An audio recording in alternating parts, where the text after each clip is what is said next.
Stoyanin, you are the first person who will bring this reality out of me that no one else has seen.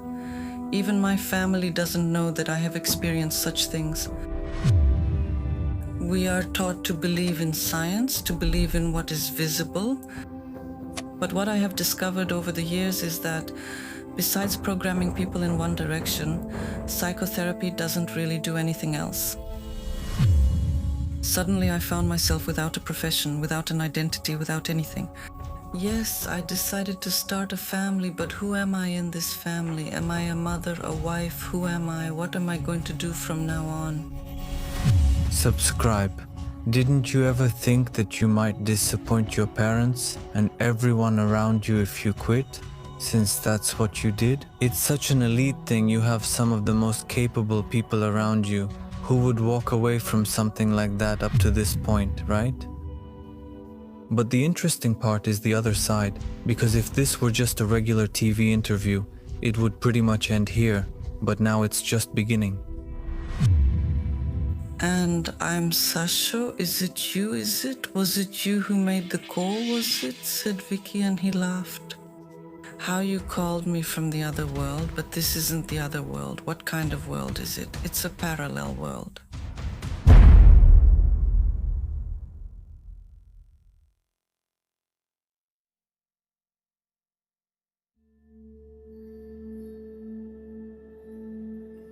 In a world of such a fast-paced daily life, so much background noise, it seems to be getting harder and harder to hear what is truly inside us. And the reason why Explorers of Reality exists is to take a moment to step away from that daily reality which we have declared to be stable, constant and fixed, and to allow ourselves to admit and explore other areas that exist in parallel and seem to dictate other events if we let them, as if they make us immerse ourselves in completely different worlds. And so many people just by sitting here already show it. Welcome to Explorers of Reality. I am Stoyan Valkov-Choko. Thank you very much to each one of you who follows the show, shares it, and is part of this journey with us. Today my guest is a woman who has been practicing psychotherapy for more than 20 years.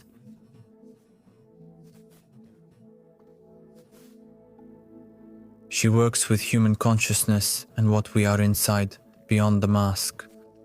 Her name is Victoria Bogdanova, and today she chose to come to me and share a different part of herself, about channeling messages, about what we carry as a cosmic code, about the personal experiences that constantly teach us. Welcome as a guest. Thank you very much for the invitation. Thank you very much, Vishay, for the invitation, for agreeing. Here I am. Sometimes it's hard to start. Subscribe? Yes, really, but at this very moment I immersed myself in the message that you just conveyed. Somehow my heart felt it. I sensed the vibration. I sensed the energy coming from you, and somehow I tuned into that frequency. What are we going to talk about? Thank you. We're talking about all of this. You know, this isn't our first meeting. People are seeing us together for the first time, but this isn't our first meeting. Do you remember when we first met? I remember, yes, I remember a huge energy coming from you when I saw you in person. I've watched a lot of shows you've done, even Conan, all of them. But when I met you and when I saw in person what radiates from you, I was so impressed by your youth and the knowledge you carry that I wanted us to talk a little more. And here you are. It's a fact? Now it's a fact. And you have a lot to tell me because your journey started when you were 6 years old. So to speak, your journey in the spiritual and energy world. But first of all, tell me, what are you doing right now and where? I've been practicing psychotherapy for many years. I don't even remember how long. You said more than 20. Yes, that's right. Oh, my mind is programmed. I've been taught to be a psychologist to my very bones. I've studied so much in this field that I almost forgot who I am. I almost forgot that. My mission is to be with people and to spread this light that's inside me, which started when I was just 6 years old. As I say in Burgos, I have a Center for Alternative Psychotherapy, an Institute of Quantum Psychology and Healing.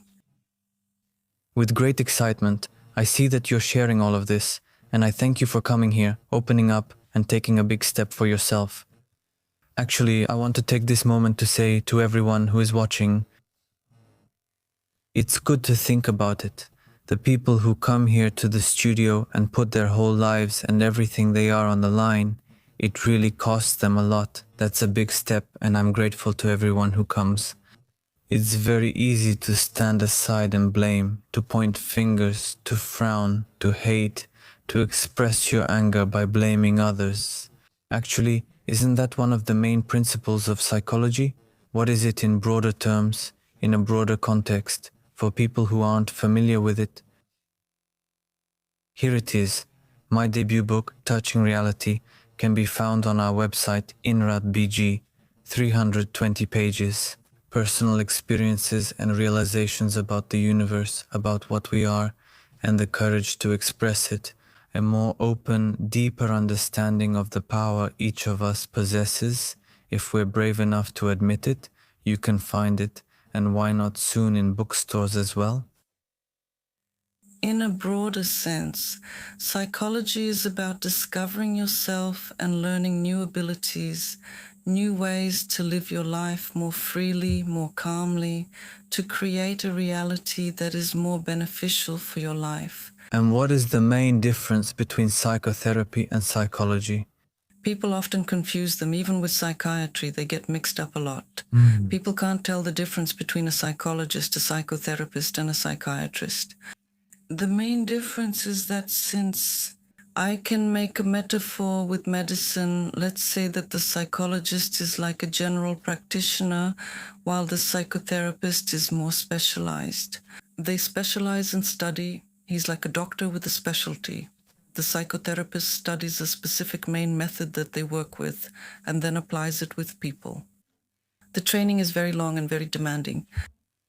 What does this training involve? I've always been very interested in how someone becomes a psychotherapist. When you're ready to start treating people, that's how others see it.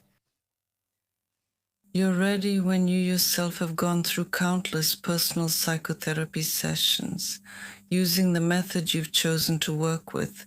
It's an endless process. You've shaken yourself up, dug deep inside, and turned everything inside out, everything that's within you. When you choose a particular field, each field involves personal therapy and personal experience, something you have to go through before you can start working with people. The training is very long, between 6 and 10 years, depending on the field and what you've chosen. Essence, the most essential thing when I was studying parts of this knowledge, let's call it this field, is the opportunity,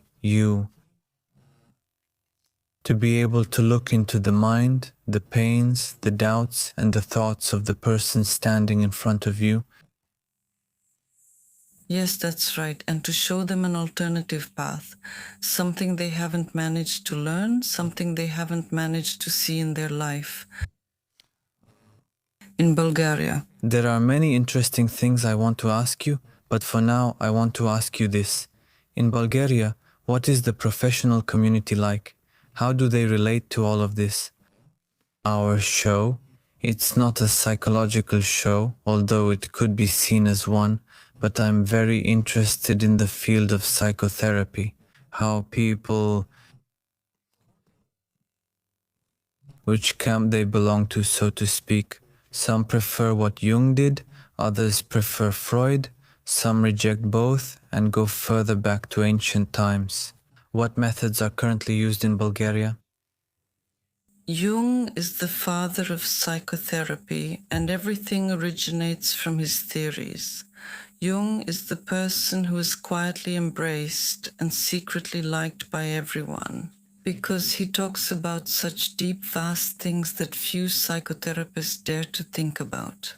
He talks about the deep levels of connection between people, about the unconscious that connects people, about synchronicity. I believe that there are many psychotherapists in Bulgaria who look in another direction and open the door to the unseen. But they are afraid, just like I was afraid for many years to show this other side of myself, out of fear that the psychology community would point fingers at me, would tell me that I am crazy. Stick to science, to what we've taught you, to what your specific field tells you. Whether it's psychotherapy such as psychoanalysis, cognitive psychotherapy, or positive psychotherapy, it doesn't matter what it is, but we are taught to trust science, to believe in what is visible. But what I have discovered over the years is that besides programming people in one direction, psychotherapy doesn't really do anything else. And if we imagine that I am your client now, standing in front of you and sharing that I have such a very deep fear, yes, I really want to express something, but I am very, very, very deeply afraid of what everyone around me in the field I work in will think, and I come to you, what would you advise me? I have so many clients like that. I've had clients who talk to me about aliens, talk to me about parallel realities, talk to me about past lives. They come to a session confused, not knowing what to look for. They think they're crazy. They come first to check if they're crazy, if it's true, if there's such a path, if there's such an alternative. It's happened to me that for 2 or 3 weeks, 2 sessions, I just can't understand why they've come. These people, they don't have psychological problems, they don't have direction, they can't even formulate their request, but I feel that there's something more. And so it goes for 2 or 3 sessions. I keep asking, why have you come? What is your request? I can't understand what you're looking for. At some point during the 3rd or 4th session, they tell me, doctor, they really love calling me doctor since I am a doctor, so... Doctor, wait, I'm not a doctor, I'm a psychotherapist. Tell him, am I crazy? Why do I say, why be crazy? I don't find any pathologies. What makes you think you're crazy? And then he bares his soul and says, I've seen aliens.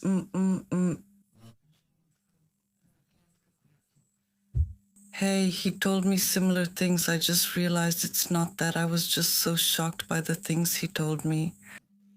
She said she'd had physical encounters with alien races who tell her some things. But she was so afraid that she was going crazy that she didn't allow the contact. I also tell her that a stream of light comes down from the sky and she sees how the souls descend. It was so incredible. And I'm glad they came to me because I can help normalize their experiences. To tell them that they're not crazy at all, that they just have a channel, an open channel, they have abilities, there's something to develop within themselves, and they just need to head in that direction. If we go back to fear for a moment, what causes this great fear? Is it about being afraid you're crazy, being afraid, or being afraid to share these things? I would call them natural experiences, but what do you think is at the root of this fear? Society, what others will say, how they will perceive me when I speak openly about these things. Will they point fingers at me and say, she went to a psychiatrist? Yes, in the next room. I can partially answer that question from our experience here on this show, because we're already approaching episode number 100, and it's widespread. The people who have participated later tell us that their friends, their acquaintances, go to where they work, regardless of their profession. And they start telling them, I saw you on that show and you never told me you were interested in such things, but you talk about such interesting stuff. Can you talk to me about these things again? And they start to feel happy about what's happening. I would be very happy if more people came to me so I could show them this other path that I have also taken. How did your journey begin? Quite strangely, thank you.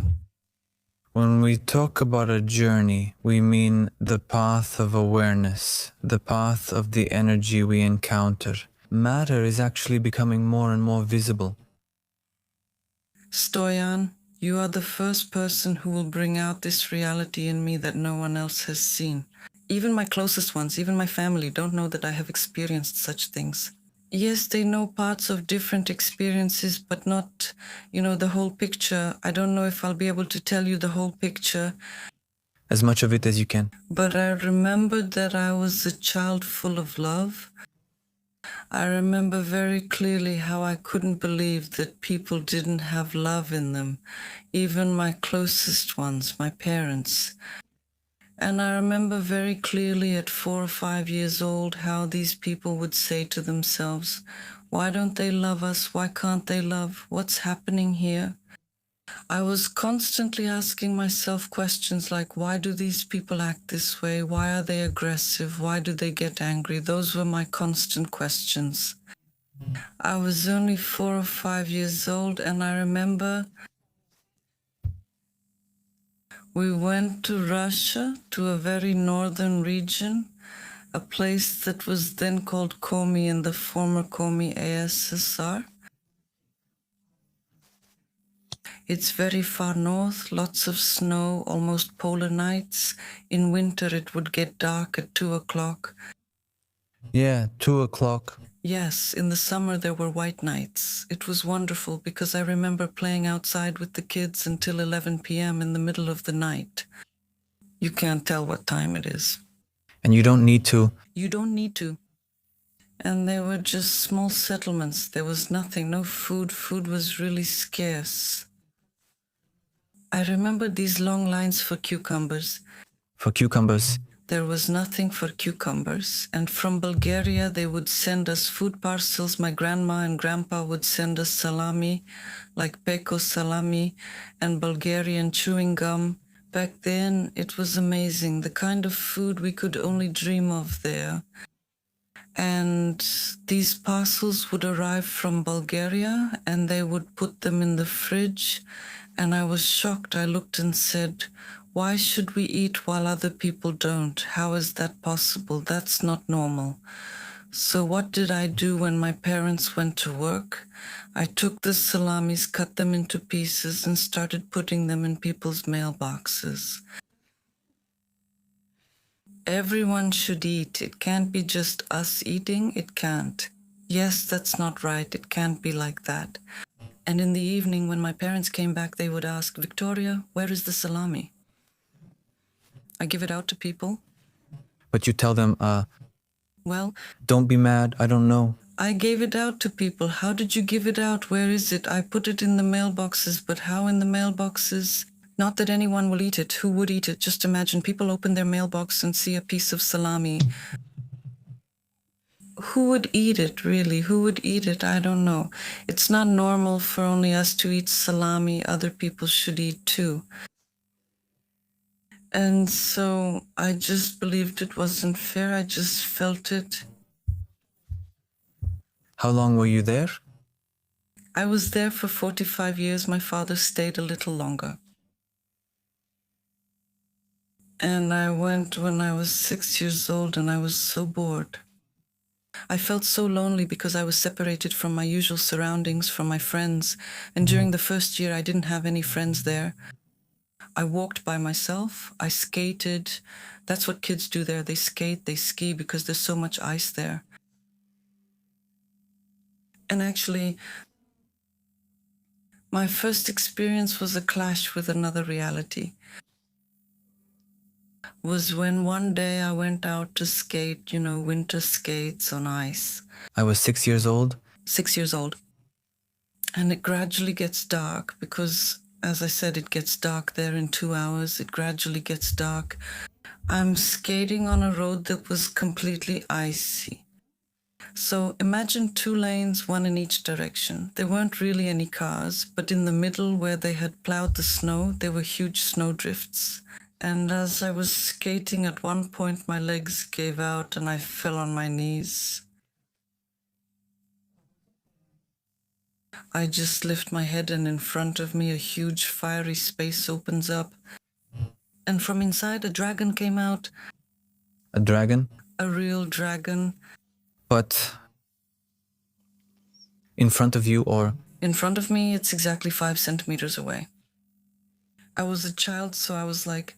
What do you look like? With 2 heads. But let me just say, fairy tales were never my thing. I didn't know what this animal was. I knew it was a dragon. Before that, I didn't know what this creature was. I just knew it was a dragon. The snowdrift somehow opened up and this dragon came out from inside. It was so scary. I was so afraid. I was trembling. I just sat there trembling. I wanted to break free. I wanted to run away. I had no voice. I couldn't scream. It was that frightening. Even across the street, there was a store there. Everything was lit up. And I saw that my friend, back then my neighbor who lived across the street, her mother came out of the store and I wanted to call out, but I couldn't. It was so scary. Was he like a light holographic image or solid? When I grew up and my whole life I've been asking myself, what was that? When I learned about other worlds and all the other races that exist, then I realized that this is a holographic image, just like we are. But back then, for me, it was absolutely solid. I saw it as a real image, but now I understand that it was a 3-dimensional image that appeared for some reason. I don't know why, and back then I had no idea what it was supposed to mean. It was absolutely real and genuine.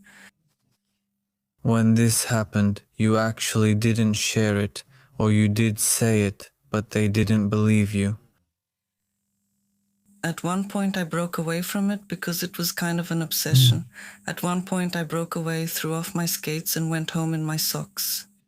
In that place where it's minus, I don't know how many degrees, maybe 15 or 20. Those are the temperatures. I came home in my socks. My mom and dad were shocked, like, what are you doing in your socks? I told my dad what I had seen and together we went to look for the dragon. He dug through the whole snowdrift. See, there's nothing. See, there is... Here it is. No, there's nothing. See, there is. Ruby, look, no, there are no dragons here. But then I felt fear. That was the first moment. I don't remember being afraid of anything before that. Subscribe. Later, how did that go? When you came back to Bulgaria, you had to adapt. You were used to a completely different place. Then you come back to Bulgaria. Where did you go from there? When I came to know fear, I just shut down and became an ordinary child whose main interests were spending time with friends, going out and having fun. Even though I was quiet and calm, according to others, inside me there was a rebellion, absolute rebellion.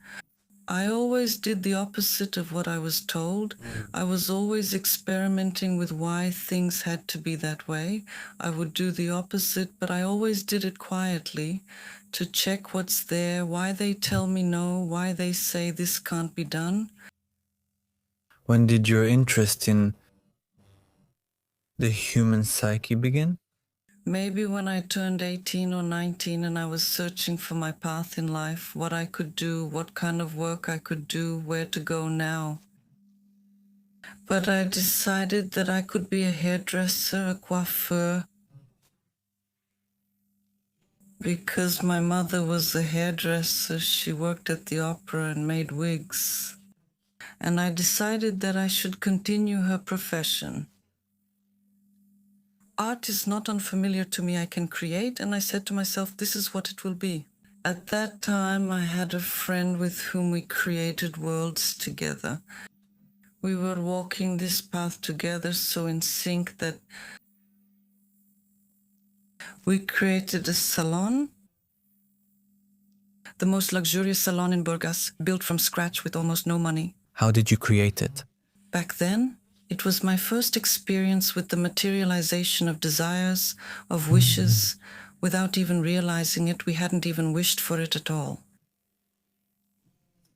And then the question arises, how did this happen? We were 20 years old. How did it happen back then?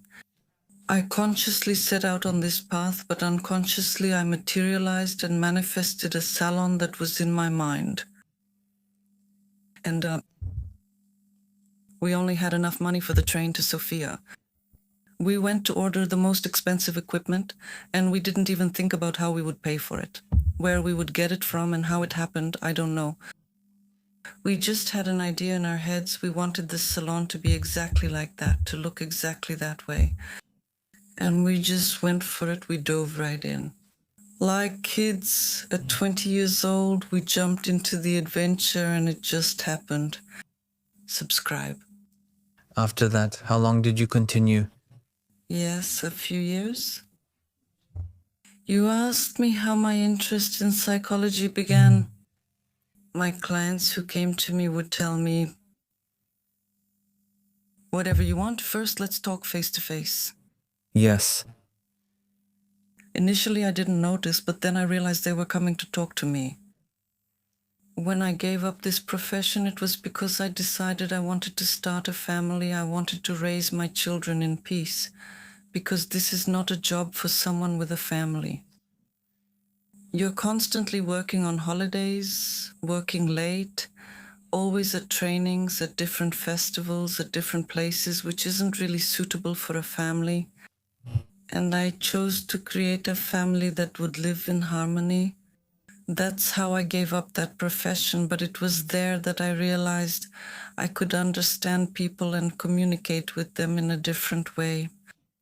And when I had to be on maternity leave to raise my child, my second child, that's when I decided to study psychology and go in that direction. It's very interesting how sometimes our path takes us through things we think we should inherit and follow, believing that's our path. And at some point, it's just a stepping stone, just enough to push us toward where our true potential lies. And apparently that's how it was for me with music.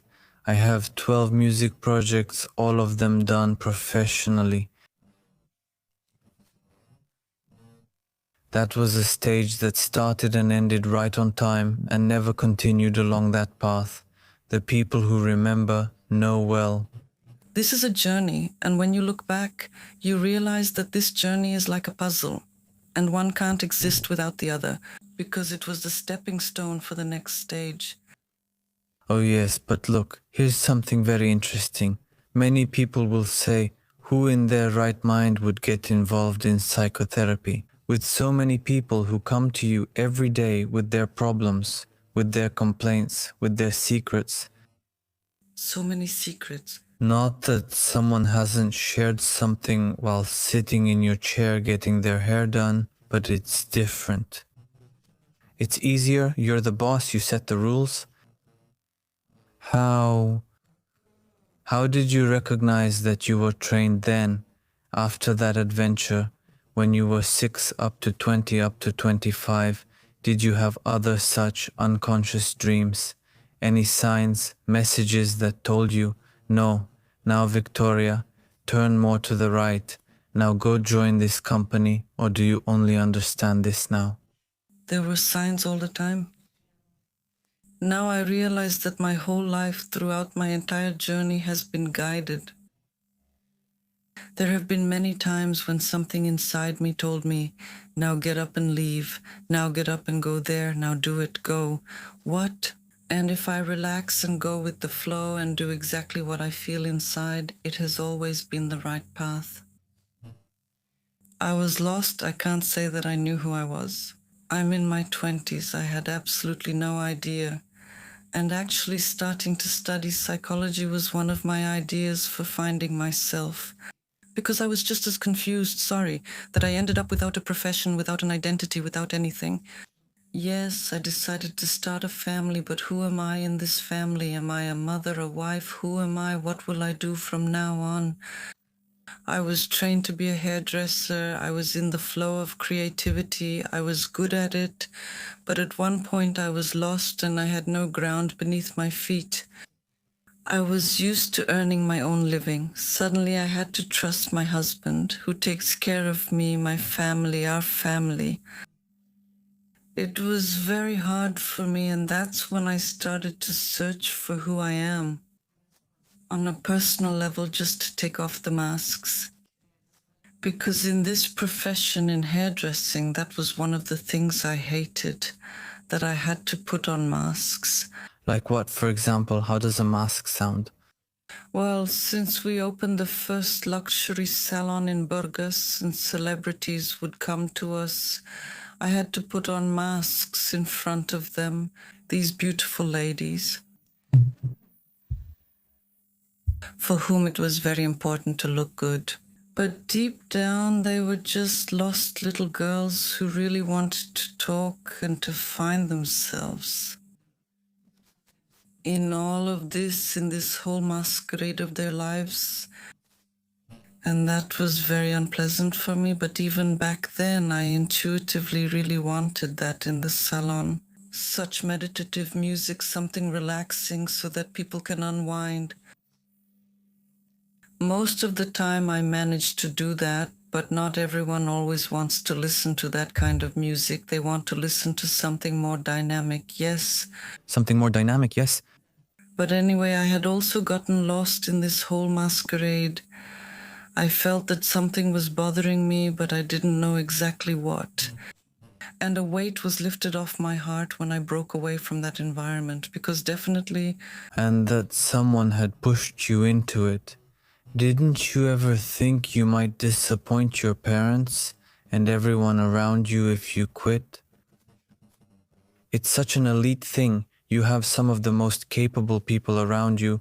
Who would leave something like that? As I said, I've always been a rebel.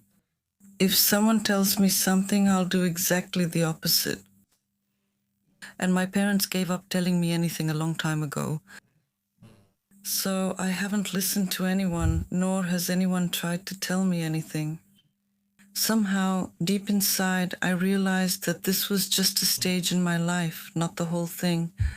But also, when I started moving towards psychology, it was very important to me to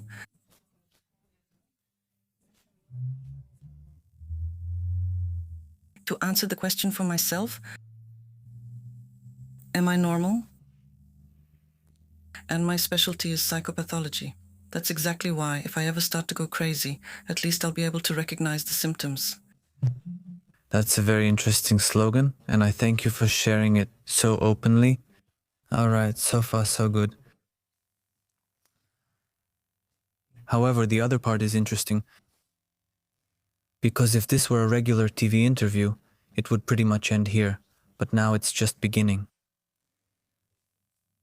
All of this is fine, but how did you find it?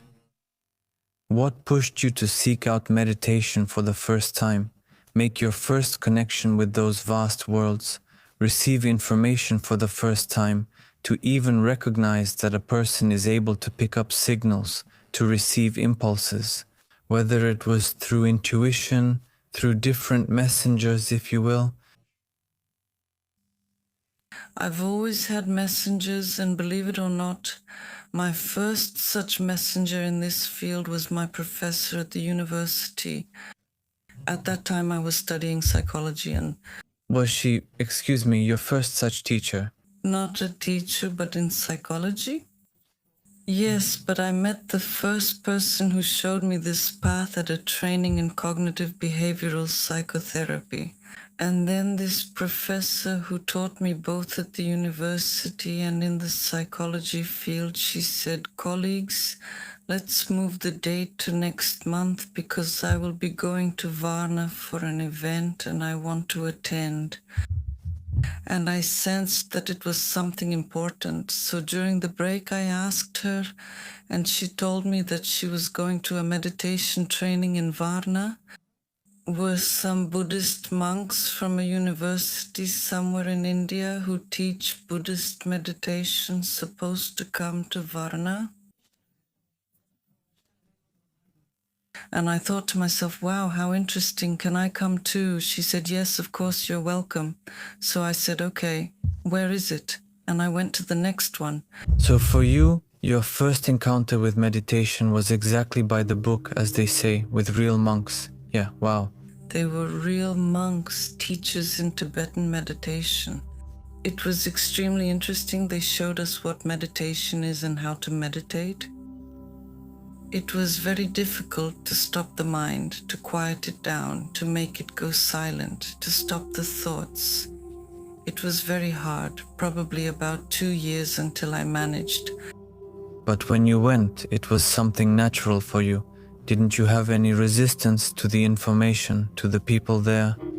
No, none at all. But back then it was hard for me to reach that state. But I'm persistent. That's how I've programmed myself. When I start down a path, I don't stop until I've walked it all the way, wherever it leads. Is that where you started learning and practicing meditation? I know you meditate every day, correct me if I'm wrong, for about an hour or two a day. Yes, why is this so important to you now? Why do you do it every day? Meditation is my sacred temple. It's the method. It's the way to connect with other worlds, to connect with my teachers. That's where I do everything. That's where I work on myself. That's where I look from a different perspective. That's where I connect with everyone from those realities who give me answers. That's also where I verify the information that comes through me. I do everything in meditation. If there's someone watching or listening right now and saying, I'm still afraid to try, or I don't know what this is, how can you most easily explain to them what meditation is? Meditation is a state of no mind, a state of expanded consciousness, a state of merging with the whole. Is it necessary for a person to be religious in order to meditate? It is necessary for a person not to be religious in order to meditate. Because there really are some hidden pitfalls there, since you can access information that is connected to what you believe in. There, you need to be absolutely free and pure, without any expectations, without any prior information. You just need to have one question. And the interesting thing is that the next time you have a different question again. And even if you get an answer, by the time you find its application, you've already filled your bucket with more questions and you need it again.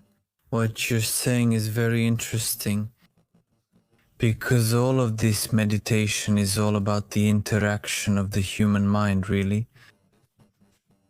This is the ability, just think about it, for us humans to be able to talk to each other and to hear what the other person is saying. This is very strange. Why do I say it's strange? Because there are studies that prove that most people rush to answer when they're asked a question. It's just blurting something out because they don't really listen to the other person. They're just impatient to share the next thoughts that are on their mind. Why? Here, you're in this field, so why? What stops us from speaking honestly, from speaking openly and truly, from really being there for the other person, instead of having some kind of personal gain? I heard 2 or 3 questions here. Actually, yes. One thing I heard is, why do people refuse to be authentic, and why do they want to be someone else? Why do they rush to answer? Why do they want to be right?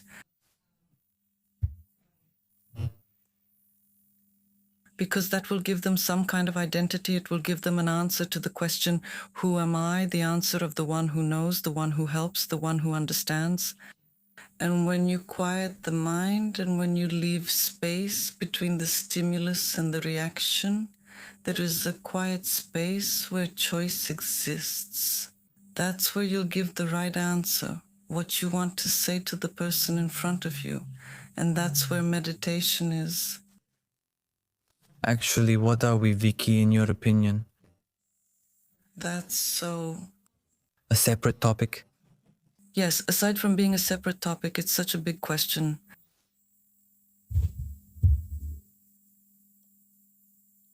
We are everything. And we are nobody. Subscribe, we are everything we can imagine ourselves to be.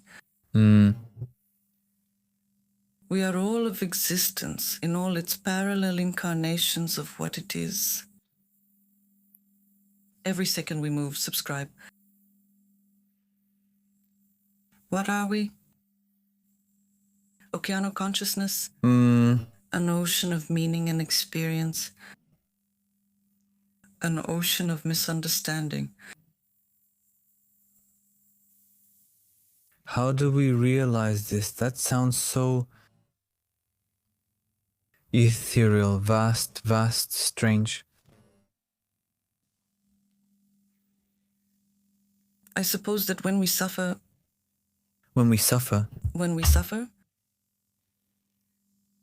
I guess that's how we realize we're on the wrong path. I'm a practical person and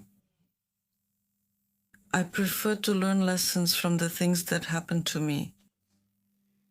For me, things, awareness, and everything I'm about to understand always go through experience first. When I'm looking for answers to a question, it always goes through experience, absolutely always, whether it's through dreams, meditation, or real physical experiences. But recently I learned to follow the flow, to follow the synchronicities and everything that is shown to me, to have the patience to walk this path, to see how reality comes together. Is there an event or experience that comes to mind right now? Something you'll never forget? And after it has passed, as you said, can you share a lesson that you learned from it? It doesn't matter if it was through pain, through some strange way, something that you understood and now want to share so that we can feel it. Beyond the ideas of right and wrong, there is a field we will meet there. This quote by Rumi is directly connected to what is happening on the tour for my first book, Touching Reality. Dear friends, the tour continues and I look forward to seeing you in Gabrovo on May 2nd at 11 o'clock at the Emanuel Manolov House of Culture, and then in Razgrad on the 3rd at 11 o'clock at the Professor Ilya Petrov Gallery. Come to the presentation. We're doing something quite different from the standard presentations. I don't just sit at a table, simply signing and pretending to be interesting. I share my personal journey, the struggles, and what I've learned to get to publishing this first book and much more. Come join us. I'll see you there. When I was banging my head trying to figure out what parallel realities are, I had a dream. I don't even know if it was a dream, more like an experience in a dream, where I woke up and told myself, I have to remember this. I'm having this dream and I know it's me, just in a different form, doing something and saying something. At that moment, I wake up in my dream and say, why did you do that? Why did you say that? That's not true. Where did you come from? And at that moment, a timeline appeared before my eyes, the whole past and the whole future. And I said, wow, what is this? I realized at that moment that it's a parallel reality of some version of myself who is currently experiencing something, going through some difficulty, through some moment that I can see. I am there, here and now. And I see the whole timeline, both in the past, where it came from, and in the future, where it will lead. And I told myself, wake up, you have to remember this, you have to write it down, this is something very important. It was just shown to me and I saw it from the outside. Exactly how it happens at the moment when The moment you think of something, it already becomes a living reality. I have another similar example. Because my son has health problems, we went to India several times for treatment. And since we stay there for a month, he gets bored sitting with his mother for a whole month. He made some friends and started going out with them. And one evening he went out. Right before we were about to leave, luck was on our side. He decided that he wanted to go out that evening with his friends, and I was super worried. Because it's India. Mumbai. This is a city that, if you've watched the movie Shantaram, I don't know if you've seen it. There's also a book. It's just a bit of a scary and intimidating city. He's going out with some strangers. I haven't seen them. I haven't heard of them. I don't know what they're like.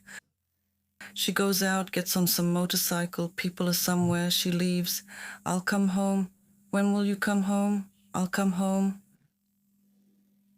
I have a trust test for her too. There's some incredible anxiety in the country. We're flying at 8 o'clock. We have to be at the airport. And in my head, some scary things start happening, some scenarios, things that only a mother could imagine. There's a saying, may what mothers think never happen. It was very scary. Yes, it was very scary. And I told myself, no, Victoria, you need to calm down, calm down, calm down. But I just couldn't calm down. Meditation is my sanctuary. I sit down to meditate. And the first thing that appears to me, parallel realities of all that I was thinking, all those thoughts combined with the emotion I was experiencing, they were already a parallel reality. In other words, it's already unfolding, this thing. Yes, I was shocked. I was really shocked by this thing. They were truly alive. I saw the past again. What happened, what it was, what led to this point? Parallel versions of the person who is in this, in the past, in the future, in the present. And I said, Lele, I forbid you to think such things anymore. That's enough. Of yourself. I saw that everything we think already exists. Everything your brain can come up with now is already a parallel reality. What awareness does this knowledge give us, besides making us stop thinking that way and being more responsible for our thoughts? Why do you think this knowledge exists? Once someone understands it, what can they do with it? They can create worlds because it has to be in that direction. It can also go the other way. It can be in a positive direction, to be helpful to others, to do something that will be constructive for everyone. You can do anything naturally. If they choose a degrading form for it, then I chose a positive, constructive one. And it's always true? By the way, the moment I calm down, it's still true. And then, did they tell you what he did? Well, yes, we actually say that they're really decent guys. We talk about them there. One was a programmer. He worked at some company there in Mumbai, a big company. They talked about interesting things. But that was one of the times when I realized the illusion of reality. By the way, I've also had a call from parallel realities. A call? I just remembered. How did you get a call from parallel realities? Yes? Okay, let's tell the story. Go ahead, go ahead. I'm just paying very close attention and really listening to every word because we're giving ourselves space to feel things. Someone called you from a parallel reality. How does that happen here in our stable, unstable world? We're setting up our office, the new office, the quantum center. I'm sitting outside with my colleague and partner. Good thing I had a witness, because otherwise I'd think I was losing my mind. You'd be reviewing your specialty again, right? Yes? Yes, Exactly. And we're sitting outside, looking at our office, watching how the renovation is going inside, and there's a worker who was doing the lighting for us. We're sitting outside having a good time with my phone in my back pocket. Our building, where our center is in a space between apartment blocks, which is quite enclosed. And at one point, I hear from my phone, Vicky, Vicky, twice. It's your phone, it's ringing. It doesn't ring, it's just a voice, Vicky. At first, I can't make a decision. Then I take my phone out of my pocket. I see a black screen. I look at my colleague and ask her, "Did you hear that?" "Yes, Vicky, what was that? I don't know what that was." I open my phone. No one has called me for hours. Before that, I open all the apps where someone could call. I don't go inside. I ask, "Master, did you call me?" No, and I'm just shocked. I'm trying to recall the voice, a voice that's very familiar, but at the same time unfamiliar, very mystical, very strange, but at the same time very familiar, very close. I was supposed to go to Master House to buy materials. I told myself, no, I'm going home to meditate. I need to figure out what that was. I get in the car. I start the car, drive off, and after 10 meters, my seat starts beeping, as if someone was sitting there. The car thought so, but there was no one.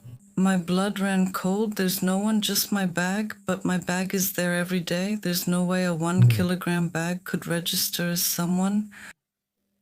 I got home. I just couldn't wait to sit down, cross my legs, and see what's going on. I sit down to meditate, and it appears my teacher of traditional Tibetan medicine, who had passed away 2 weeks before that. A brilliant mind, whom I love and respect immensely, Professor Alexander Ilyev. When I think of him, and I feel so sad, but anyway, he is one of my great mentors in life, a wonderful person. I have never met a greater intellect to this day. He knows 40 languages. He knew 40 languages, about 10 of which are ancient, lost ones that no one speaks anymore. Anyway, I got a little emotional. I was really moved. When I went into meditation and saw him, because he had passed away quite recently, I didn't expect it to be him, but actually, I saw a lot. What a shock, and he passed away suddenly, very suddenly, with the patient together in his office. He was treating with Tibetan methods, and as he was sitting with the patient, he suddenly left this world. And he had no illnesses. He was a healthy, full of life person. I didn't know him personally, but he was elderly. And I entered the meditation. I see him smiling, sitting on a bench with a lama and a rinpoche on either side, wearing Tibetan clothes. And I said, "Cielo Sasho, is that you? Was that your liberation? Was it you?" Vicky asked. And I'm standing there all super excited, and he's laughing, and I say, "How did you do that? Tell me how. I don't want to know how." He's waiting. And now there's something more important. "Oh, no, I say, first I want you to tell me how all super excited, how you came back to me from the other world, but this isn't the other world. What kind of world is it? A parallel world, a parallel world." I say, "Okay, I have some knowledge about parallel worlds, but what exactly? Tell me, please tell me." He told me, "Calm down. First, I want you not to do something for me, please." I say, "Okay, will you tell me later? Do you promise?" "I promise." I say, "Tell me now. What's going on? Who are these people? What are you watching? What are you doing?" And I see them, the three of them, standing on a bench, but it wasn't really a bench, they were sitting, the three of them. and they're looking at a screen where they were choosing a parallel life. And I ask him, what are you doing here now? Are you choosing a new life? Yes, now it's time to experience. Until now we were gathering knowledge. Now it's time to experience what that means. And now I asked him, what does it mean? Why did you leave? Why didn't you stay? I had thousands of questions. Why did you warn us? How did you just leave? So many people love you. Why do you have so much to give to the world? What are these things? Haha. And he tells me, calm down, I need to answer you. And he tells me the three of us are one soul. Yeah, and we had to leave this world because we need to move on to our next stage. Until now, we were gathering knowledge, and this person really had a lot of knowledge. Until now, we were gathering knowledge. Now it's time to experience and choose the life we want to experience. I said again, this way that soul will be divided into 3 parallel realities. He said, yes, it will be the same again. We will be connected to each other. I asked, just the 3 of us? No, with many others, as many as we wish, as many as we want. Mom, but that's very interesting. Is that so? Is that how it is? Is that what happens when we die? Is that how things happen? And he told me, it's up to you. I said, okay. And again, he said, wait. And now I'll tell you something very important. Please pass on a message to Tanchito, his wife. Tell her that I'm fine, that everything is okay, that I left suddenly because we had to continue our journey. And I say, okay. I'm not, but since I didn't know Tanchito, what is the philosophy about death in general? I thought that after living with such a person for so many years, she should have, a pretty well-developed philosophy about death. But he told me, no, she's very traumatized. She's in a really bad state. She cries a lot. Please say that I'm okay and that we need to keep going. He gave me guidance about the book, what to tell her, because he had written his last book, and the next day he passed away. He had just finished it, and the next day he died, an incredible person. And he told me some things that I had to say, they were personal. In meditation, everything was more real. As always, when I meditate and when I experience things, it's more real than this reality that exists right now. You said them? Right. Not right away. Yes, that's what I was gonna ask. How hard was it for you to stand up and say, look, I was doing this, said this a lot. It was very hard. But when I came out of the meditation and returned to my normal state of consciousness, the beta waves, I said to myself, what nonsense. Am I really going to talk to this woman? How am I going to call and say if she really is traumatized and in her pain, how am I going to call her and say such things? And I said to myself, no, I won't call, and that's it. What happens the next morning? I'm cutting a watermelon for breakfast. I cut myself a piece, and just as I'm about to bring it to my mouth, I see something huge drawn on the piece. I have it in a photo. I'll show it too. I was just stunned. I put down my spoon and grabbed my phone. This is serious, yes. And it turned out that Tancheta was really quite traumatized. She had a very hard time coping with the death, which is normal. I told her some things. I told her everything he told me to say. And in the end, I said, Tanche, I'm sorry. I don't know if you'll believe him. If you want, believe. I just had to tell you these things. She told me, Vicky, I believe you. Just as many people loved him and so many friends. She said that various mediums had contacted her and offered to make contact with Sasho. But she refused all of them and said, since you're also a psychologist, if you tell me this is true, I believe you. Wonderful story. Thank you very much for sharing it. And quietly, I saw him for the last time. maybe the previous year. I was in Sofia, I called him, we met in a mall, had a coffee together, and agreed to see each other again when they come to Burgos in the summer. In summary, regarding the energy coming from him to you right now, what was his philosophy of life?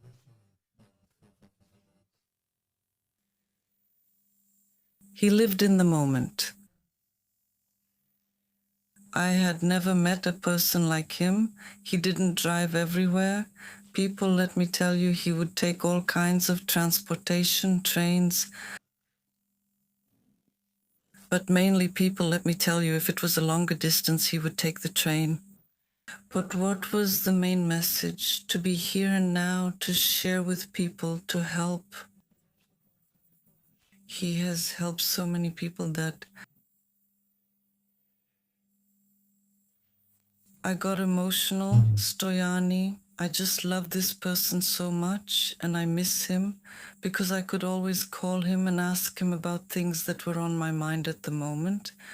Can we say that even you are in this field of psychotherapy, working with so many conscious people? No one gets it? Let me put it this way. Immunity against this purely human pain, the pain of absence and sadness. And the fact that you do something, that you are expected to be the person who gives the knowledge, doesn't isolate you in any way, and it doesn't make these things go away for you. You don't stop feeling, stop hesitating, stop doubting, or stop hurting. Sometimes every day I go through these polar emotions. There's no way around them, and I feel sadness and pain and disappointment. But these are the other polarities that make me choose what I actually want, how I want to feel. A constant process of self-examination. Yes, actually, I have a lot of fun with reality. For some time now, I've been experimenting with reality, and just like you, I call myself an explorer of reality, but not with guests live. I just create different situations for myself to see how things synchronize, how reality comes together. And that's fun for me. It's fun how some unexpected things happen that surprise me every time. Actually, 2 years ago you told me that you got a big push, a challenge to follow your own impulses once again, and that is to create the Institute of Quantum Psychology again in Burgos, which is already active. Is that right?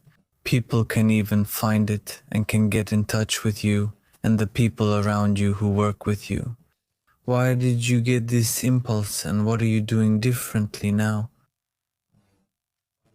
And you would like to give people what you have known and done for so many years in the field of psychotherapy and in this area again too. The impulses, I would say, are not from 2 years ago, but actually more than 10 years ago. But I was so scared to do it. How can I incorporate into my psychotherapy meditations and various quantum methods that have personally helped me and for people around me who I can see it works for? And I see that they are building a new way of thinking. They are creating new paths for life. So 2 years ago, I did it together with my colleague because I wanted to implement and show that these methods are very effective and that these methods work for a greater expansion of consciousness. We called it an institute because we really intend to prove that this is the way. It may not be the only way, but it is a way in which anyone who has the opportunity and the urge to do something different in their work on themselves can receive different methods to work with. It's not standard psychotherapy that keeps you in a process of the past, but rather in a process of the present. That's very interesting. Can you explain it a bit more in detail and in depth? How standard psychotherapy keeps you in a process of the past, and in anxiety, and in trauma? The idea is to look from the perspective of the here and now. This is not just psychotherapy, this is also metaphysics. It can also be called quantum mechanics. It works on this principle. The question is, what is your explanation? When the mind is focused on the past or the future, that's standard psychotherapy where you work with past traumas or creating ideas. What kind of future do you want? To imagine yourself the person you want to be or not. It gets to that point too. It even gets to that point more in terms of developing abilities, how to be self-centered, how to think more about yourself, how to focus on satisfying your own desires and ignore. Yourself. You mean the ego, not the whole self. Yes, the ego, the personality that is actually being treated, the personality that is created by society, is being treated so that the personality becomes socially acceptable in society, basically. Nothing different from what it used to be. So how do you fit in? It's better for me to... How can you be programmed in a different way so that you don't care what others think about you? And that's also a huge illusion and a wrong path, in my opinion. How do you think it should be? What we're doing right now is healing this personality, helping people realize that in fact this personality is an illusion and a constructed identity. Based on what we've been told and based on how we've wanted to program it ourselves later on. In my future, I want to become a doctor or a firefighter or a police officer or whatever it may be. And that's building an identity that makes you believe you are that person and think as if you are that person. A false identity that doesn't help you with anything. You don't expand that other part of yourself at all. We call it the second attention, like the consciousness that is outside the illusion, something that shows people that it exists, that you can shift your attention from this essence to the boundless. But that moment is now. Now you can look at both essences and you can make a choice whether you want to be socially acceptable and have a limited understanding of yourself. I don't know why the word lambs came to me, but that's just... You've made yourselves into lambs, yes? Or do you want to be the creator, the source from which you create that essence, here and now? In my quantum transformation course, that's exactly what we do in 12 sessions. We constantly become aware of who I was, who I am now, and who I want to be. But mainly we focus on the present moment now to expand our consciousness in the direction of finding a path, to find a path in the parallel realities and to slip into it. Is it necessary for a person to understand and be familiar with these concepts of parallel worlds, and with the idea that everything is always now, so that you can speak the same language? We choose. In principle, it's good to read a little about this topic because in my course on quantum transformation, I see that when we meditate, there are many people who see a lot of things, but they don't have explanations, or they're confused in their explanations, in the interpretations they make. Because of the vast amount of information on the internet, it's hard for them to focus on this, to find their true path because of what they've read. If part of a lot of this information and our broadcast is on the internet, and the people who are confused right now are listening to it and want to learn more from this broadcast about what they're capable of, what would you advise them? Yes, how to recognize it, how to understand, how to stop being so confused. Again, I will say that for me, meditation, at least that's how it seems to me. It's just the initiative to pause and begin, not something someone imposes on you. I see that you are very consciously avoiding this, for which I thank you. Yes. You show insistence, meaning you set requirements and say what is mandatory and what isn't, for what? You? Thank you, because generally, and I am a big supporter of this, it seems like people mostly don't understand that it's the opposite. Yes, sometimes it's necessary to set certain boundaries, but it's actually the opposite. As I discovered for myself once, the first steps towards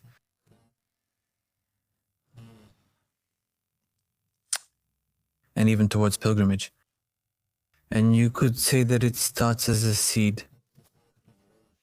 And actually, sometimes someone who is silent or speaks less, in fact, doesn't know less at all. It's just that exactly because he knows, he wonders about it, how to share it. And these are different doubts and concerns, so I completely understand that. I understand that it's getting harder and harder to listen and be present when we're really being flooded with so much information. Yes, I have a lot of experience even with pilgrimage, with many different gurus whom I wanted to tell me which is the right path.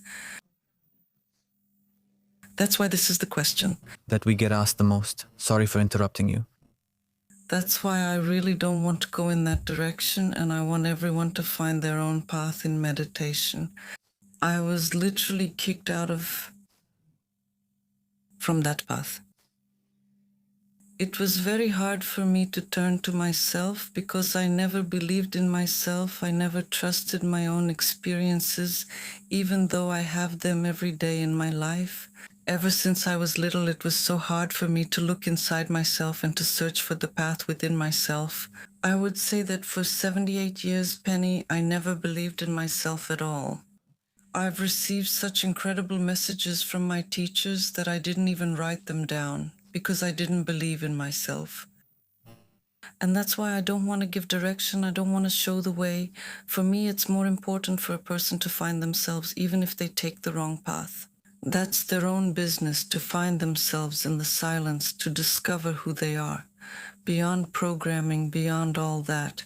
What have we been told we have to be, that we absolutely have to go in a certain direction? We must. That's where it is. That's where the power is. When the mind quiets down, when we realize that we are not just the body and the mind, we are more. How you share something with someone without it sounding like an obligation. Especially in the courses or not. In general, in life, without sounding pushy, but you see that it's possible. A person needs this thing. To be honest with you, I hardly ever say anything, even though I've heard from one of our teachers that I should tell others. I don't know why it's ingrained in me that I should only say something if I'm asked. And that's always been in me. I've never been able to go around imposing my views, my path. What I do is sit in silence. Which is very hard. It's a hard thing, I'd say. It should be easy, but it's hard to achieve. Sometimes it's hard for me, yes, because something inside me screams, say it. But to me, that feels like interference. I don't know if people are willing to listen right now. I don't know if they'd even want to. Why should I say what someone should do? So generally, I stay quiet.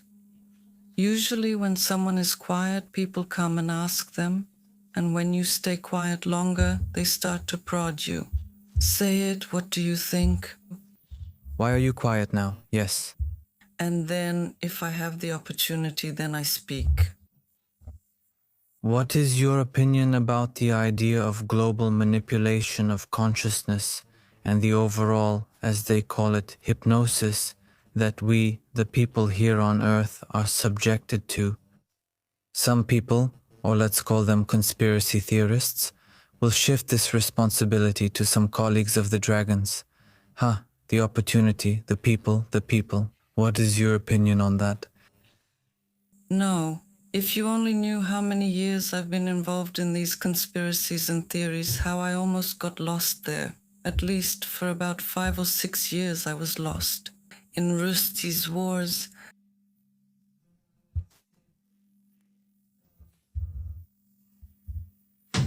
the conspiracies about hacking Earth, about Earth being a prison and so on, about the destruction of planets and galaxies. So much information was going through my head. Did you believe in that then? Yes, I believed it, and not only did I believe it, I remember it. I remember that there were wars somewhere deep in my cellular memory. That's exactly why it was so interesting to me, because I know it's true. I know What is true? what happens in the galaxy, in the universe. About all these conspiracies people talk about, conspiracies in quotes, because they're not really conspiracies. All of this is true. Besides, I've also experienced it in regression, and I know that it was true. At one point, I decided to stop thinking about it and stopped creating that reality. Because my reality is to integrate light codes, to spread light in this.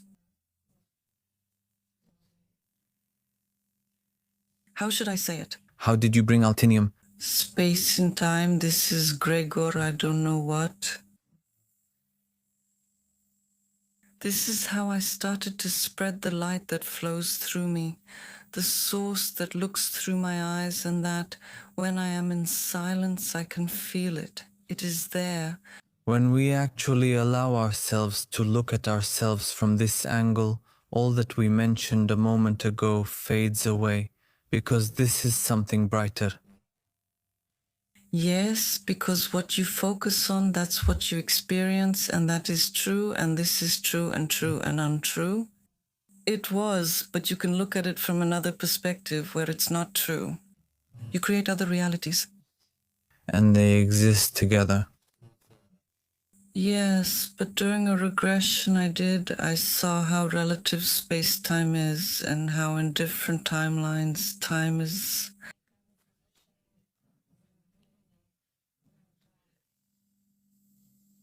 relatively different. It may be that 4,050 years have passed on Earth, but in another space only a moment has passed. Like my dragon, whom I saw when I was 6 years old, and then saw again during the regression, and I realized that only a moment had passed there. And I saw that a little dragon, a child, had actually come to comfort me on that icy day, and to show me that I wasn't alone, because I felt very lonely when they separated me from my environment in Bulgaria and put me in another place where I didn't have any friends. Just cold, just ice, just nothing. It came to keep me company, but actually it turned out that it scared me. It doesn't know that it scared me. When I went there to look it in the eyes, I saw that only a moment had passed for it, just a moment. But for us, it had been 40 years. Oh. And for what? Why? Why did it cost us? The world is a world of knowledge and light. I really liked that. It's not a dark world, but a world of knowledge, of more knowledge, which passes through us. And I used to be afraid of the draconians, of the thousands of theories I had read. But actually, they are carriers of immense knowledge. Subscribe. And how did you deal with the religious pressure all this time? Because you lived in a time when this thing, so to speak, was much more widespread than the information and opportunities we have today. How did you manage not to let it take you, like it happens with so many people? I've always had some kind of inner compass, what is right. And religion has never attracted me.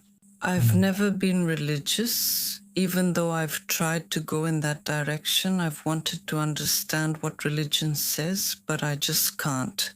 Somewhere deep inside, something was screaming at me, this is a lie, this isn't true. I went through all the known religions, and my inner voice said the same thing with every single one of them. It was saying, this is a lie, this isn't true. It always happened that wherever I went, whatever spiritual teaching I got involved in, somehow I ended up at the core of the leadership. And I saw how the leadership was. I won't use any adjectives. Everything is a machine for money and power. I'm sorry if I'm offending someone, but that's what I've seen. That's my experience. That's your opinion, and you have the right to share it, and I thank you for that. The interesting thing is,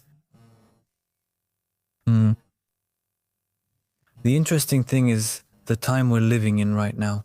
More and more people are starting to share their experiences. In regressions, more and more people are letting go, so to speak. Back in the day, we used to say someone let go for the evening if they were at a concert or at a club. Now I let myself go into a regression without needing to understand the mechanics of regression, why it exists as a factor, what it actually is. People are letting go and having experiences. More and more, I'm starting to hear how people are trusting themselves to do channeling on their own, or at least in the form that is closest to their own understanding. Some realize that this one has been here for a long time, for others. Now they think it's them. Things are being revealed, but from a global perspective, in my opinion, it doesn't really matter, because what's important in the end is that things are being revealed. What is your belief, your feeling about the energy of the earth right now, about the energy of people, about the whole egregore of planet Earth, about the thoughts of everyone, or at least those you come into contact with? What feeling do they give you right now? What are we collectively choosing? Where are we headed, even as a civilization, if you will? This is very interesting to me. When I started practicing meditation and getting into these things in general, it was so dark. My feeling was that I was literally tearing through some kind of darkness. It was so hard and painful to walk in the light on a path of darkness. However, maybe since 2019, I started to feel a certain lightness, as if you are sitting in a quantum superposition and you just have to choose which door you want to open. And it's very easy. It's not that hard to want it. It's not that hard to experience it. And just stay in the silence and reach out your hand, open the door. How do we practically open the door? When you remain in a state of silence and allow the energy, the flow to pass through you. But when you're in real life, let's say, with two more people around you, you can't always be silent. You need practice. When you practice for a while, it's not hard to be an observer of your reality. It's not hard at all. You just have to want it and wait. Give yourself a little time. You can set markers. In my courses, I often give an example of how I did it in the beginning. I used to put a red thread around my finger, and when I forgot and fell asleep about what I wanted to do, that I wanted to wake up in this reality, to do everything consciously, people would ask me what that red thread around my finger was. Look, something is hanging here. That's very clever. And they reminded me that I need to be mindful, I need to be present, to do everything consciously, whether I'm drinking water, looking at my phone, talking to people, eating, it doesn't matter. These are just some programmed movements of the body. And did this awareness make you more direct, more honest in the way you talk to the people around you? To be honest with you, it made me more cautious. Before I was bolder, I even used to allow myself to tell people certain things, like what the right path is and so on. now. One of the things most severely punished in the universe is lying. If you don't tell the truth, it's punished very quickly. How does this manifest energetically? When you don't tell the truth, you see the result of it very quickly. And as I told you, I often doubt myself. I often don't know if this is the truth. Very often I've asked myself, if this is the truth, is this what you want to tell people if it's not true? If this is not his path, this is your path, not his. And that's why I wait for him to ask me, because if I give my opinion and say do this or that, I allow myself to do that with my children, but not with people and not with those clients who have come to ask me. Of course, but to go and tell someone to take this path, do this or that, never, because I don't know if it's their path. And I have a friend in Sofia who regularly calls me, Vicky, what is my path? How should I do it? And I tell him, Dan should choose, find your own path. The key, what is it? From your meditations. I don't know, the key is choice, and you carry such a key. That's something a person can't help but notice. When someone meets you for the first time, why do you wear the Egyptian ankh? Now Consciously, and how long have you been carrying the key? this symbol is everywhere in my house. If you come over, you'll see it in the hallway. In my bedroom, I have 3 of them. In the bedroom, I have it on an Egyptian papyrus. I have it everywhere. I give it to my sons, to their grandmothers.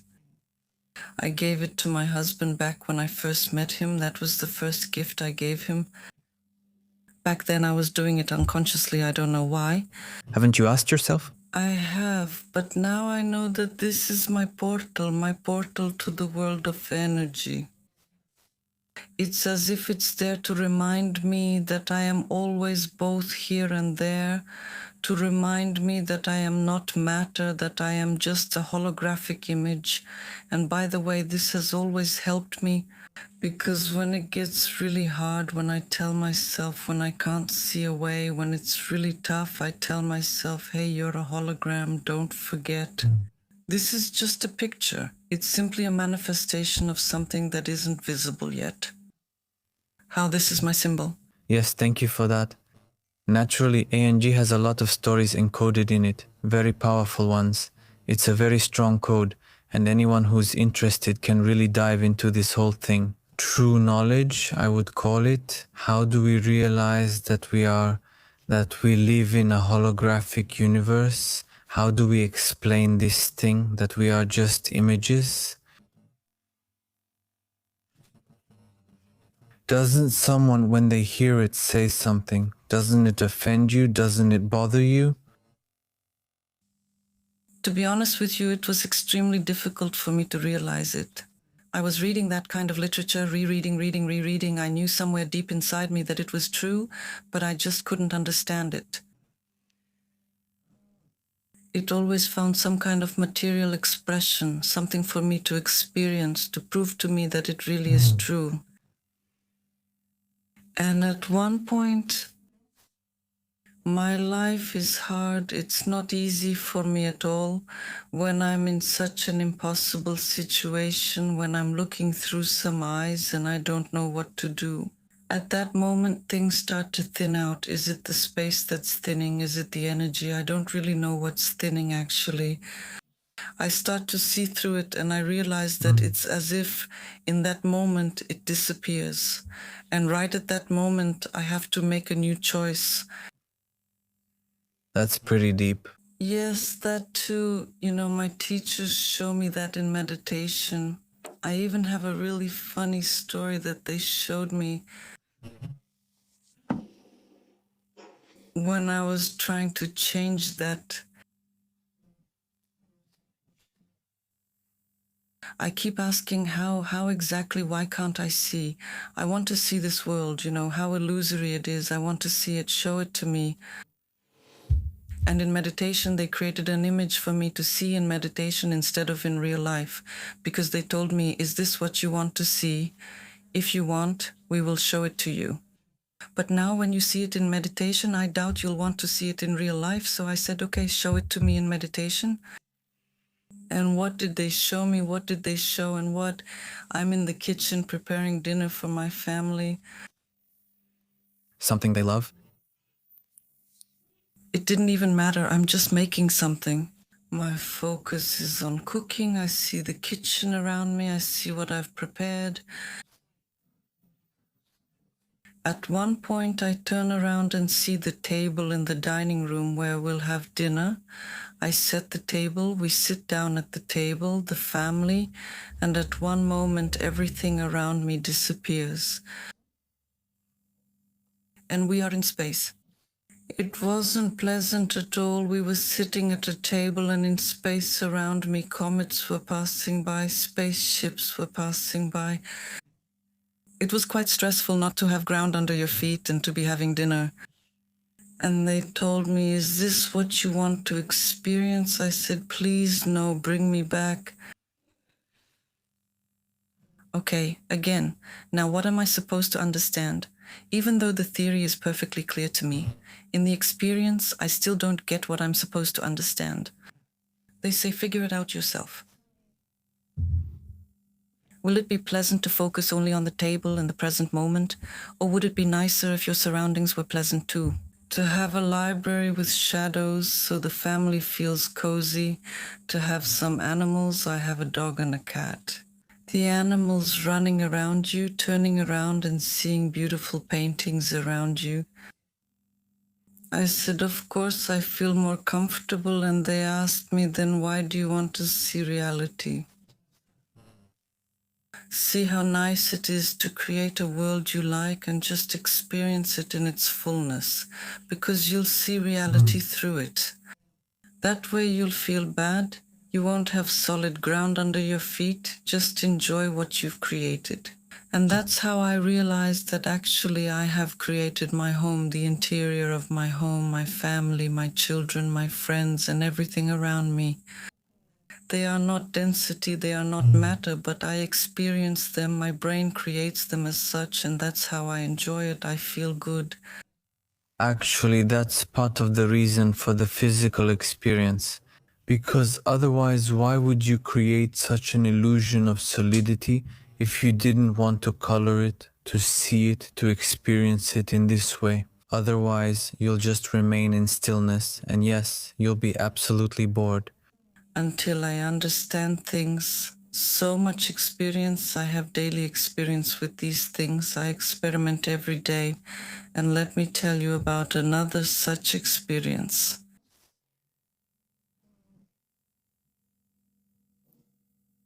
I'm driving the car, heading to work. I head out, I'm running late. But around me, it's chaos. People are crossing cars. They're blocking the roads. One guy even stopped to talk. He saw a friend on the street and stopped to chat. I'm in a hurry. I'm late for work. And at one point, I told myself, stop, there's chaos in your head. If this is happening, it means there's chaos in your head. And I calmed down a bit. 5 minutes later, you're in the office. And at one point, I say, believe it or not, it's like the world disappeared. It's like There was nothing. Pedestrians, just like suddenly people popped up from everywhere and were crossing like some disoriented people. Suddenly everything disappeared. All the traffic lights were green. There were no people. After 3 minutes, I was in the office, but it was eerie. And I said to myself, is this how you want it to be around you? No, of course not. I want people around me. And then the world started to exist again. Is that what you want? It's constantly pulsating, and you're caught up in that whole dynamic. It's more interesting. You can stop it just like in the Matrix. It depends on whether we believe in it. It happens to me regularly at restaurants. We go, it's full, we sit down, 5 minutes go by. And just because, I don't know, apparently that's the intention we've set, or maybe I've just automatically picked it up when I enter such a place. And at one point, only the waiters are left around us. And maybe Way over there in the distance, there's one table with two people. At first, this is how I explained it to myself. Apparently, they stay after the others leave. I bet that even if we don't know each other, if we go, since they remain in that vibrational field, and if you ask them a question related to the topics we're talking about today, they will respond, and they're also interested in this. I'm 100% convinced. Yes, absolutely. I'm convinced too. There's no way for anything to remain at a vibration different from the one you're at. You've brought us a message that's connected with as you shared with me actually, and also what you said about the light codes, about this channeling. Before you share it, which I'm saving for the end and which I'm sure is very sincere, what exactly are these light codes? How is it that light is a code, and why does this happen? Just as everything is material and we perceive it as material in our world, light also has a material expression, and that is the code. There are people with open channels who can receive this code, but it's not just some people. You sit down, everyone can. Anyone who directs their consciousness towards this can receive this light code. Those who have an open channel to the light code can materialize the world with the particle of light that will be expressed in this code. This code has an effect, this code influences, and you can do many things with it. You can use it to heal, and you can use it for yourself and for others. Most often it is for others, but the reason it comes before you is to change something in your own vibration. It can be verbalized in some kind of physical form. Personally, I receive some syllables or short words which I'm still at the beginning of channeling the light codes, but I have a couple.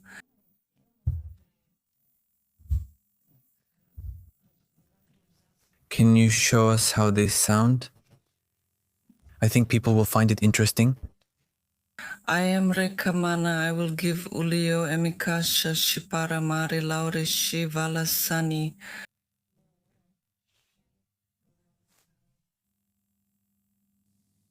Is there a translation, or should everyone just feel it? There is. I call upon the higher spirit, I wash myself in the liquid light, I draw wisdom from the source,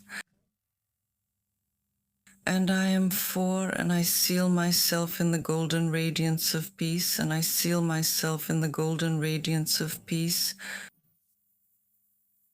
This is one of the messages that was at the beginning. How does it sound to you? No comment, I felt it. It sounds confident, it sounds stable, it simply carries the strength. These syllables or words, I don't know what they are, they're a vibrational message that you can use when you don't feel particularly in the flow. Yes, it can immediately help you focus, and you can have another message prepared beforehand. Usually I ask such a question, but the answer is probably in your message. That's how I feel, actually. If you have that opportunity, and you have it now, to say one thing and leave it as a message that will reach the maximum number of people, what would it be for this moment in time and space?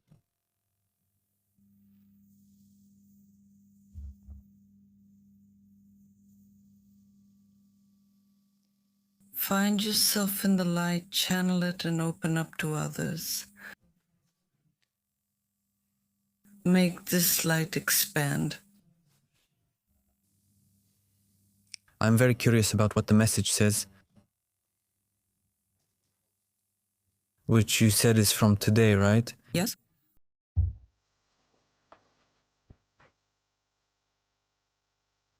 Our message is for anyone who has ever felt lonely or out of place in this world. You are not lost, you are in the process of remembering. We all carry within us a unique light code waiting to be activated. Do not be afraid of the silence and the emptiness. Your true voice is born within them.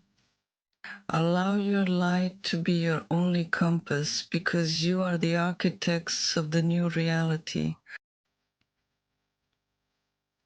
Shikar, let your light guide you beyond your mind. We often think that being spiritual means always being in the light, but the true exploration of reality begins when we have the courage to stand in pain and loss without running away. Don't close your hearts to protect yourself from pain, because by doing so, you also close the door to love. Be gentle with yourself in times of transition. Your vulnerability is not a weakness. It is the purest form of strength that connects the earth with the sky. The reality we see is only a reflection of the sound we carry in our souls. Nesvi urges you to change your frequency from fear to trust. Subscribe. Breathe with the wind, speak with the stars, and know that you are never alone. We are here to create a more noble world through the power of our presence. O Sri Kamal, the divine peace is within you, but something else covers it.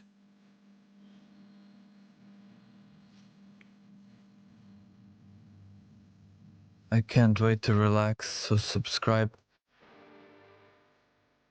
Vicky, my respects, and thank you for being here, for sharing, for opening up, really, for this opportunity you gave all of us once again to remember, to feel that this touch is closer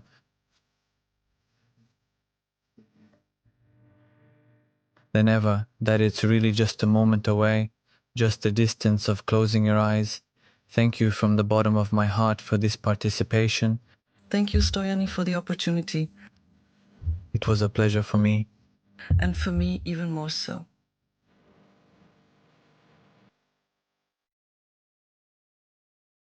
Based on what you watch every day, YouTube's algorithm picked this video right here. For everyone, the best one for you at this moment depends on your choices. Watch it, subscribe.